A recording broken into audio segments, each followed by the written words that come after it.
Miss হবে না আপনার পছন্দের টিভি শো। দেখুন জি5 অ্যাপে একদম ফ্রি। এই নে, রেখে দে।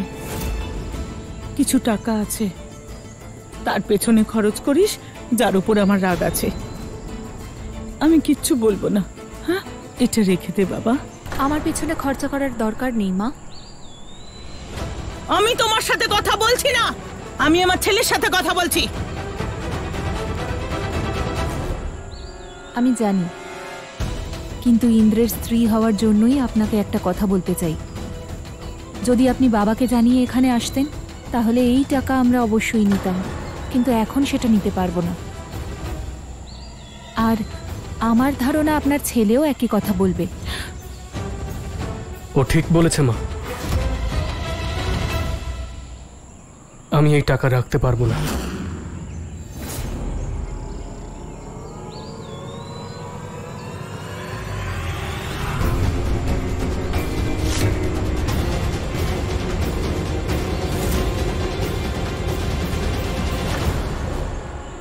বাহ ইন্দ্র, বাহ, খুব ভালো করে শিখেছিস নিজের বউয়ের ইশারায় নাচা।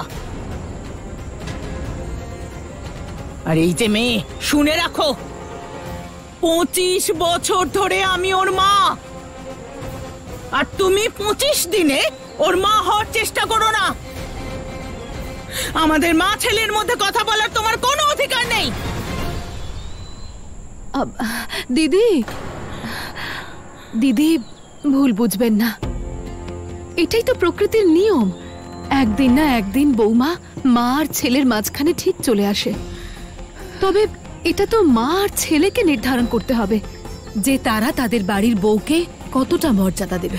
না, শুধু মেয়ে নয়, এখন মাও জ্ঞান দিচ্ছে। একটু সময় চেয়েছিলাম নিজের ছেলের সাথে একলা কথা বলার জন্য, কিন্তু পুরো পরিবার এসে মাথার উপর নাচতে শুরু করলো।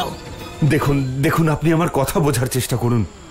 এই সময়টা এইভাবে আলাদা করে কথা বলার মতো নয়, বরং একসাথে বসে সমাধান খোঁজার। হ্যাঁ, এখন তোর পুরো পরিবার আমায় জ্ঞান দেবে, আর তুই একটা কথাও বলবি না নিজের মায়ের হয়ে।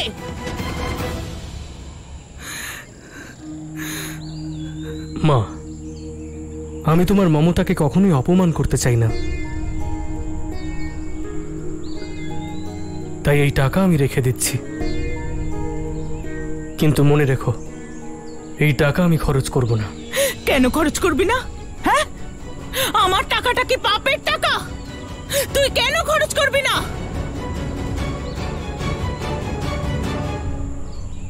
এক তোর বাবা কারোর কথা শোনে না, আর এক তুই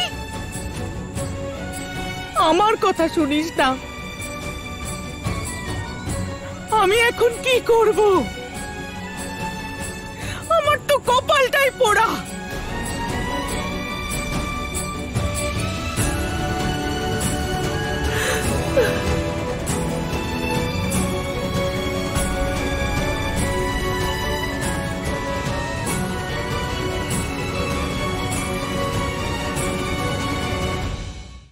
জি5 ডাউনলোড করুন আর সব এপিসোড দেখুন একদম ফ্রি।